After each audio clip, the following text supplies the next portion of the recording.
ಎಲ್ಲರಿಗೂ ನನ್ನ ನಮಸ್ಕಾರಗಳು. ಈ ಹೋಟೆಲ್ ವೈಫೈ ಸ್ವಲ್ಪ ಸಮಸ್ಯೆ ಆಗ್ತಿತ್ತು. ಈಗ ನಾನು ಏರ್ಟೆಲ್ ನೆಟ್ವರ್ಕ್ ನಲ್ಲೇ ನಾನು ಫೇಸ್ಬುಕ್ ಲೈವ್ ಅನ್ನ ಮಾಡ್ತಾ ಇದ್ದೀನಿ.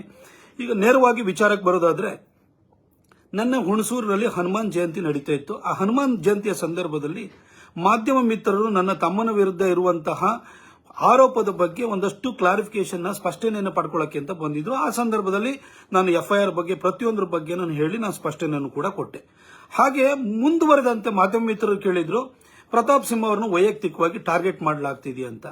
ಆಗ ನಾನು ಹೇಳಿದೆ, ಕರ್ನಾಟಕದಲ್ಲಿ 28 ಜನ ಎಂಪಿಗಳಿದ್ದಾರೆ, ಯಾರೊಬ್ಬರ ಬಗ್ಗೆನೂ ಕೂಡ ಇಷ್ಟೊಂದು ಬಗ್ಗೆನೂ ಆಕ್ರಮಣ ನಡೆಯಲ್ಲ. ಕೊಡಗು ಮತ್ತು ಮೈಸೂರು ಎಂಪಿಯ ಬಗ್ಗೆ ಅವ್ಯಾಹತವಾಗಿ ದಾಳಿನ ನಡೀತಾ ಇದೆ. ಹಾಗಾಗಿ ಇದ್ರ ಹಿಂದೆ ಒಂದು ರಾಜಕೀಯ ದುರುದ್ದೇಶ ಅನ್ನೋದು ಕಾಣುತ್ತೆ. ಇಲ್ಲಿ ಹೇಳಿ ಕೇಳಿ ಮುಖ್ಯಮಂತ್ರಿಯವರು ಮೈಸೂರಿನವರೇ ಆಗಿದ್ದಾರೆ, ಅವರ ತವರು ಜಿಲ್ಲೆ. ಈ ಸಾರಿ ಚುನಾವಣೆಯಲ್ಲಿ ಸೋತ್ರೆ ಅವರ ಮುಖ್ಯಮಂತ್ರಿ ಚೇರ್ ಅಲ್ಲಾಡುತ್ತೆ. ಹಾಗಾಗಿ ನನ್ನ ವಿರುದ್ಧವಾದಂತಹ ಒಂದು ವ್ಯವಸ್ಥಿತವಾದ ಪಿತೂರಿ ನಡೀತಾ ಇದೆ, ನನ್ನನ್ನು ಟಾರ್ಗೆಟ್ ಮಾಡಿದ್ದಾರೆ ಅಂತ ಹೇಳ್ತಾ ನಾನು ಹೇಳಿದೆ, ನಾನು ಕೂಡ ಎಲ್ಲರಂತೆ ಸೋಮಾರಿ ಸಿದ್ದನ್ ತರ ಏನೂ ಕೆಲಸವನ್ನು ಮಾಡದಲೆ ಜಾತಿಗಳನ್ನು ಎತ್ತಿ ಕಟ್ಟಿ ಜಾತಿ ರಾಜಕಾರಣವನ್ನು ಮಾಡಬೇಕಿತ್ತು. ಆದರೆ ನಾನು ಅಭಿವೃದ್ಧಿ ರಾಜಕಾರಣವನ್ನು ಮಾಡಿದೆ ಅಂತ ನಾನು ಹೇಳಿದೆ. ಅದರಲ್ಲಿ ಸೋಮಾರಿ ಸಿದ್ಧ ಅನ್ನೋ ಪದ ಬಳಸಿದ ಕೂಡಲೇ ಕಾಂಗ್ರೆಸ್ನವರು ರಾತ್ರಿ 8 ಗಂಟೆ ಆದ್ಮೇಲೆ ಅವರಿಗೆ ಜ್ಞಾನೋದಯ ಆಗಿ ಇದನ್ನು ಈ ರೀತಿ ತಿರುಚಬಹುದು ಅಂತ ತಿಳ್ಕೊಂಡು ಅವ್ರೇನ್ ಮಾಡಿದ್ರು, ಅದಕ್ಕೊಂದು ಪ್ರೊಟೆಸ್ಟ್ ಅನ್ನು ನಿನ್ನೆ ರಾತ್ರಿ ಮಾಡಿರು, ರಸ್ತೆನೆಲ್ಲ ಒಂದ್ ಮಾಡಿರು. ಸೋಮಾರಿ ಸಿದ್ಧ ಅನ್ನೋದು ನಾನು ಸಿದ್ದರಾಮಯ್ಯನವರಿಗೆ ವೈಯಕ್ತಿಕವಾಗಿ ಮಾಡಿರುವಂತ ದಾಳಿ, ಅವ್ರ ಬಗ್ಗೆ ಅವಹೇಳನಕಾರಿಯಾಗಿ ನಾನು ಹೇಳಿದ್ದೀನಿ ಅಂತ ಹೇಳ್ಬಿಟ್ಟು ಅವ್ರು ಅದನ್ನ ತಿರುಚುವಂತ ಪ್ರಯತ್ನ ಮಾಡಿದ್ದಾರೆ. ಆದ್ರೆ ಈ ಕಾಂಗ್ರೆಸ್ಸಿಗೆ ಒಂದು ಮಾತು ಹೇಳಲಿಕ್ಕೆ ಬಯಸ್ತೀನಿ, ಅದು ವಿಶೇಷವಾಗಿ ಸಿದ್ದರಾಮಯ್ಯ ಸಾಹೇಬ್ರೆ, ಈ ಸೋಮಾರಿ ಸಿದ್ಧ ಅನ್ನೋದು ಇದು ನಾಮಪದ ಅಲ್ಲ, ಯಾವುದೋ ವ್ಯಕ್ತಿ ನಿರ್ದಿಷ್ಟವಾದದ್ದು ಅಲ್ಲ. ಇದು ನಾಣ್ಣುಡಿನಲ್ಲಿ ನಾವು ಆಡೋ ಮಾತಿನಲ್ಲಿ ಬಹಳ ಸರಿ ಸೋಮಾರಿ ಸಿದ್ಧ ಅಂತಲೂ ಹೇಳ್ತೀವಿ. ನಾವು ಕಾಲಿಪಿಲಿ ಅಂತ ನಮ್ಮ ನಾರ್ತ್ ಕರ್ನಾಟಕದಲ್ಲಿ ಹೇಳ್ತಾರೆ, ಪಾಂಡು ಅಂತ ಹೇಳ್ತಾರೆ, ಹಾಗೆ ನಮಗೆ ಉಂಡಾಡಿ ಗುಂಡ ಅಂತ ಹೇಳ್ತಾರೆ. ಆ ತರ ಒಂದು ಪರಿಸ್ಥಿತಿಯನ್ನ ಗುಣವನ್ನ ಸೂಚಿಸುವಂತ ಪದವಾಗಿ ಅಲ್ಲಿ ಬಳಸಿದ್ದೀನಿ ಹೊರತು ನಾನು ವೈಯಕ್ತಿಕವಾಗಿ ಅದನ್ನ ಬಳಸಿರುವಂತದ್ದಲ್ಲ. ಅದ್ರ ಜೊತೆಗೆ ಇನ್ನೊಂದು ಮಾತು ಹೇಳಲಿಕ್ಕೆ ಬಯಸ್ತೀನಿ, ಸಿದ್ದರಾಮಯ್ಯ ಸಾಹೇಬರಿಗೆ ಅವರು ಪ್ರತಿ ಎಲ್ಲೇ ಸಿಕ್ಕಿದ್ರು ಕೂಡ ಅವರಿಗೆ ನಾನು ಎಷ್ಟು ಗೌರವ ಕೊಡ್ತೀನಿ ಅನ್ನೋದು ಅವ್ರಿಗೆ ವೈಯಕ್ತಿಕವಾಗಿಯೂ ಕೂಡ ಗೊತ್ತಿದೆ. ಮೊನ್ನೆ ಪಾರ್ಲಿಮೆಂಟ್ ಅಲ್ಲಿ ಸಿಕ್ಕಿದಲ್ಲೂ ಕೂಡ ಅವ್ರು ನನ್ನ ನೋಡಿದ್ರೆ, ಅವ್ರು ಮಾತ್ರ ಅಲ್ಲ, ನಾನು ಖರ್ಗೆ ಸಾಹೇಬ್ರು ಸಿಕ್ಬೋದು, ಪ್ರತಿಯೊಬ್ರು ಯಾರೇ ಹಿರಿಯರು ಸಿಕ್ಕಿದ್ರು ಕೂಡ ಇನ್ಕ್ಲೂಡಿಂಗ್ ಸಿದ್ದರಾಮಯ್ಯನವರಿಗೆ ನಾನು ನಮ್ಮ ಕೊಡಗಿನ ಸಂಸ್ಕೃತಿಗೆ ಪೂರಕವಾಗಿಯೇ ಕಾಲಿಗೆ ನಮಸ್ಕಾರ ಮಾಡಿ ಅವರಿಗೆ ಗೌರವವನ್ನು ಕೊಡ್ತೇನೆ. ಆದ್ರೆ ಈಗ ಇವ್ರು ಇಷ್ಟೆಲ್ಲ ಒಂದು ಸೋಮಾರಿ ಸಿದ್ಧ ಅಂತ ಬಳಸಿದ್ದು ನಾನು ಸಿದ್ದರಾಮಯ್ಯನವ್ರ ವಿರುದ್ಧನೇ ಅಂತ ಹೇಳಿ ಇಷ್ಟೆಲ್ಲ ಬೊಬ್ಬೆ ಹೊಡಿತಾ ಇದ್ದಾರಲ್ಲ, ನಾನು ಮಾನ್ಯ ಸಿದ್ದರಾಮಯ್ಯ ಸಾಹೇಬ್ರ ನಾನು ನಿಮ್ಮನ್ನೇ ಕೇಳಲಿಕ್ಕೆ ಬಯಸ್ತೇನೆ, ಸರ್ ನೀವು ಜೀವನದಲ್ಲಿ ಯಾರನ್ನಾದ್ರೂ ಬಹುವಚನದಲ್ಲಿ ಸಂಬೋಧಿಸಿದಂತ ಉದಾಹರಣೆ ಇದೆಯಾ ಸರ್, ಹೇಳಿ ನೋಡೋಣ. ಸರ್, ದೇವರಾಜ ಅರಸು ಮಾರುಕಟ್ಟೆ ಏನಿದೆಯಲ್ಲ ಅದ್ರ ಬಗ್ಗೆನೆ ಮೈಸೂರಿನಲ್ಲಿ ಆ ಮಾರುಕಟ್ಟೆ ಮೈಸೂರಿನಲ್ಲಿರುವಂತಹ ಮಾರುಕಟ್ಟೆ ವಿಚಾರಕ್ಕೆ ಬಂದಾಗ, ದೇವರಾಜ ಅರಸು ರೋಡ್ ಪಕ್ಕದಲ್ಲಿರುವಂತಹ ಮಾರುಕಟ್ಟೆ ವಿಚಾರಕ್ಕೆ ಬಂದಾಗ ಏನೋ ಮಹಾರಾಜೇನೋ ಅವ್ನ ಮನೆಯಿಂದ ದುಡ್ಡು ತಂದು ಕಟ್ಸಿದ್ನಾ ಅಂತ ನೀವು ಹೇಳಿದ್ರಿ.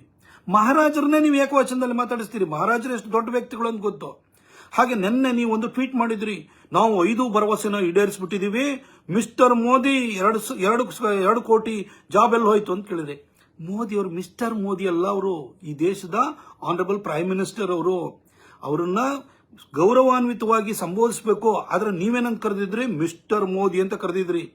ನೀವು ಹಿಂದೆ ದೇವೇಗೌಡರಿಗೆ ಯಾವತ್ತಾದ್ರೂ ನೀವು ಬಹುವಚನದಲ್ಲಿ ಮಾತಾಡ್ಸಿದ್ದೀಯಾ, ದೇವೇಗೌಡ ಅಂತೀರಿ, ಯಡಿಯೂರಪ್ಪನವ್ರನ್ನ ಯಡಿಯೂರಪ್ಪ ಅಂತೀರಿ, ಜೈಲಿಗೆ ಹೋಗಿ ಬಂದವನು ಅಂತ, ಹಿಂಗೆಲ್ಲ ನೀವು ತುಚ್ಛವಾಗಿ ಮಾತಾಡಿದ್ದು ನೀವು ಯಾರ ಬಗ್ಗೆ ಬಿಟ್ಟಿದ್ರಿ ಹೇಳಿ. ನೀವು ಕಾಂಗ್ರೆಸ್ 2006ರಲ್ಲಿ ಜಾಯ್ನ್ ಆಗೋಕ್ಕಿಂತ ಮೊದಲು ನೀವು ಸೋನಿಯಾ ಗಾಂಧಿ ಅವ್ರನ್ನ ಅವಳು ಇವಳು ಅಂತ ಮಾತಾಡಿಸ್ತಿದ್ರಿ. ನೀವು ನಿಮ್ಮ ಸಾರ್ವಜನಿಕ ಭಾಷಣಗಳನ್ನು ತೆಗೆದು ನೋಡಿ, ನೀವು ಅದರೊಳಗಡೆ ನೀವು ಅವರನ್ನು ಕೂಡ ಏಕವಚನದಲ್ಲಿ ಸಂಬೋಧಿಸ್ತಾ ಇದ್ರಿ. ಇಂಥ ನಿಮ್ಮ ಬಗ್ಗೆ ನಿಮ್ಮ ಏನು ಬಾಲಬಡಕರು ಒಂದಷ್ಟು ಜನ ಇದ್ದಾರಲ್ಲ, ಅವ್ರು ಬಂದು ಏಕವಚನ ಬಹುವಚನ ವ್ಯಾಕರಣದ ಬಗ್ಗೆ ನನಗೆ ಬೋಧನೆ ಕೊಡ್ಲಿಕ್ಕೆ ಹೋಗ್ಬಿಟ್ಟಿದ್ದಾರೆ. ಆದರೆ ನಾನು ಸ್ಪಷ್ಟವಾಗಿ ಹೇಳಲಿಕ್ಕೆ ಬಯಸ್ತೀನಿ, ನಾನು ನಿಮ್ಮನ್ನ ದೃಷ್ಟಿಯಲ್ಲಿ ಇಟ್ಕೊಂಡು ಹೇಳಿದ್ದಲ್ಲ. ನಾನು ಕೂಡ ಹಿಂಗೆ ಸೋಮಾರಿ ಸಿದ್ದನ್ ತರ ಸುಮ್ಮನಿರ್ಬೋದಿತ್ತು, ಆದ್ರೆ ಅಭಿವೃದ್ಧಿ ರಾಜಕಾರಣ ಮಾಡಿದೆ.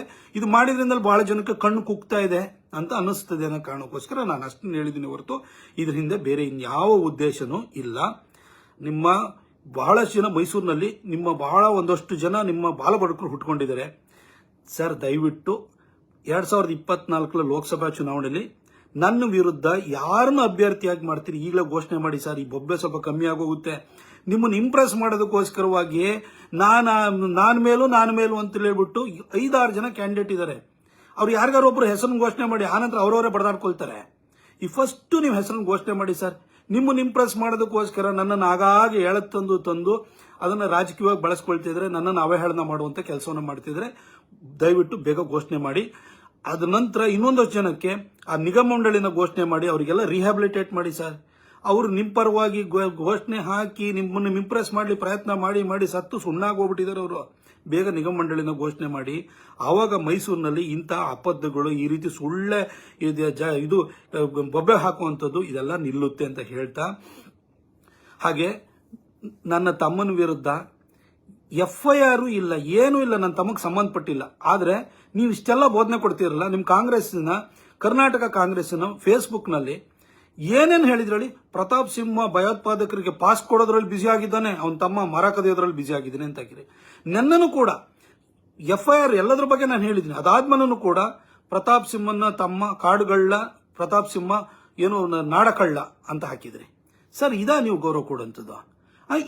ಈ ಗೌರವನ ನನಗೆ ನಿಮ್ಮ ಫೇಸ್ಬುಕ್ನಲ್ಲಿ ಕೊಟ್ಬಿಟ್ಟು ನಾನು ನಿಮಗೆ ಗೌರವ ಕೊಡಬೇಕು ಅಂತ ಕೇಳ್ತಾರೆ. ಆದ್ರೆ ವೈಯಕ್ತಿಕವಾಗಿ ನಿಮ್ಮ ಬಗ್ಗೆ ನನಗೆ ಗೌರವನೂ ಇದೆ, ನಿಮ್ಮ ಬಗ್ಗೆ ನಮ್ಗೆ ಪ್ರೀತಿನೂ ಇದೆ. ಆದರೆ ಒಂದು ತಿಳ್ಕೊಂಬಿಡಿ, ಕಲ್ಲು ಬಿಸಾಡಿದ್ರೆ ಹಣ್ಣನ್ನು ಕೆಳಗೆ ಹಾಕಕ್ಕೆ ನಾನು ಮಾವಿನ ಮರ ಅಲ್ಲ, ನಾನು ಪ್ರತಾಪ್ ಸಿಂಹ.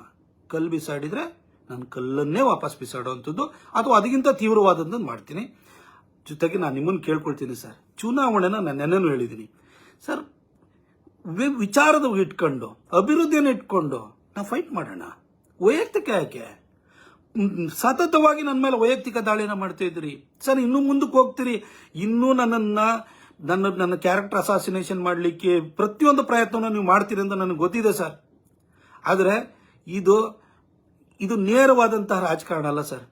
ನಾನು ಕಾಂಗ್ರೆಸ್ನವ್ರಿಗೆ ಕಳೆದ ಒಂದು 3-4 ವರ್ಷದಿಂದ ಏನೇನು ಮಾಡ್ಕೊಂಡು ಬಂದಿದ್ದಾರೆ ಅಂತ ಕರ್ನಾಟಕ ಜನಕ್ಕೂ ಗೊತ್ತು. ಈ ರೀತಿ ನೀಚ ರಾಜಕಾರಣ, ಕೆಳಮಟ್ಟದ ರಾಜಕಾರಣವನ್ನು ಬಿಟ್ಟು ನೇರವಾಗಿ ಅಭಿವೃದ್ಧಿ ವಿಚಾರನ ಇಟ್ಕೊಂಡು ನೀವು ಫೈಟ್ ಮಾಡೋಣ ಸರ್. ದಯವಿಟ್ಟು ನಿಮ್ಮ ಅಭಿಮಾನಿಗಳಿಗೆ ಅಥವಾ ನಿಮ್ಮ ಬಾಲಬಡಕರು ಯಾರಿದ್ದಾರೆ ಅವರಿಗೆ ರಿಹ್ಯಾಬಿಲಿಟೇಟ್ ಬೇಗ ಮಾಡಿ, ನಿಮ್ಮ ಕ್ಯಾಂಡಿಡೇಟ್ ಯಾರು ಅಂತ ಘೋಷಣೆನ ಮಾಡಿ.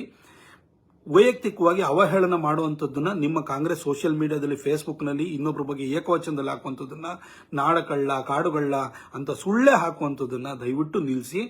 ನಿಮ್ಮ ಮಂತ್ರಿಗಳಿಗೆ ಹೇಳಿ, ಈಶ್ವರ್ ಖಂಡ್ರೆಯವರಿಗೆ ಹೇಳಿ, ಹೋಗಿ ಅದ್ರದ್ದು ಎನ್ಕ್ವೈರಿ ಮಾಡಲಿ, ಸ್ವತಃ ಅವರೇ ಹೋಗಿ ಎನ್ಕ್ವೈರಿ ಮಾಡಲಿ. ಯಾರು ಮರ ಕಡ್ದಿದ್ದಾರೆ, ಯಾಕಾಗಿ ನನ್ನನ್ನು ವಿನಾಕಾರಣವಾಗಿ ಟಾರ್ಗೆಟ್ ಮಾಡ್ತಿದ್ದಾರೆ, ಅವರನ್ನು ಬಂದು ಹೇಳಿ. ನನ್ನೇನು ತಕರಾರಿಲ್ಲ, ದಯವಿಟ್ಟು ಅವರಿಗೆ ಹೇಳಕ್ಕೆ ಹೇಳಿ. ಆದರೆ ನನ್ನ ಮೇಲೆ ಈ ಥರ ದಾಳಿನ ಮಾಡಬೇಡಿ. ನಿಮಗೆ ನೇರವಾಗಿ ನನ್ನ ವಿರುದ್ಧ ನೀವು ಅಭಿವೃದ್ಧಿಯನ್ನು ವಿಚಾರ ಇಟ್ಕೊಂಡು ನೀವು ರಾಜಕಾರಣ ಮಾಡಿ ವೈಯಕ್ತಿಕ ದಾಳಿಯನ್ನು ನೀವು ಮುಂದುವರಿಸ್ತೀರಿ ಅಂತ ನನಗೆ ಗೊತ್ತು. ಆದರೂ ನಾನು ನಿಮಗೆ ಒಬ್ಬ ಹಿರಿಯ ರಾಜಕಾರಣಿ ಇದ್ರಿ, ಅದಕ್ಕೋಸ್ಕರ ನಿಮ್ಮನ್ನು ಮನವಿ ಮಾಡ್ಕೊಳ್ತೀನಿ ಸರ್. ಅದೇ ರೀತಿನಲ್ಲಿ ಈ ದೇಶದ 140 ಕೋಟಿಗೆ ಇರೋರು ಒಬ್ಬರೇ ಪ್ರಧಾನಿ ಸರ್. ಅವರನ್ನ ಮಿಸ್ಟರ್ ಅಂತ ಕರೆಯಕ್ಕೆ ಹೋಗ್ಬೇಡಿ ಸರ್. ಅವರು ಸನ್ಮಾನ್ಯ ಪ್ರಧಾನಿ ಸರ್. ಅವರು ಸನ್ಮಾನ್ಯ ಪ್ರಧಾನಿಗಳೇ ಅಂತಲೇ ಅತ್ಯಂತ ಸಭ್ಯವಾದ ಭಾಷೆಯಲ್ಲೇ ಅತ್ಯಂತ ಕಟುವಾದಂತಹ, ತೀಕ್ಷ್ಣವಾದಂತಹ ಪ್ರಶ್ನೆಯನ್ನು ನಾವು ಕೇಳಬಹುದು. ನೀವೊಬ್ಬ ಮುಖ್ಯಮಂತ್ರಿಯಾಗಿ ನಿಮ್ಮ ಸೋಷಿಯಲ್ ಮೀಡಿಯಾ, ನಿಮ್ಮ ಟ್ವಿಟರ್ ಹ್ಯಾಂಡಲ್ನಲ್ಲೂ ಕೂಡ ಸಭ್ಯ ಭಾಷೆಯನ್ನು ನೀವು ಕೂಡ ಬಳಸಿ ಸರ್. ಅದು ಬೇರೆಯವರಿಗೆ ಮೇಲ್ಪಂಕ್ತಿ ಆಗಬೇಕು. ಎಲ್ಲರಿಗೂ ಮೇಲ್ಪಂಕ್ತಿ ಆಗುವ ಭಾಷೆಯನ್ನು ನೀವು ಬಳಸುವ ಮುಖಾಂತರವಾಗಿ ಎಲ್ಲರಿಗೂ ಮಾದರಿಯಾಗಿ ಅಂತ ಹೇಳ್ಬಿಟ್ಟು ನಾನು ಮಾನ್ಯ ಸಿದ್ದರಾಮಯ್ಯನವ್ರನ್ನು ಕೂಡ ಕೇಳ್ಕೊಳ್ತೀನಿ. Thank you sir.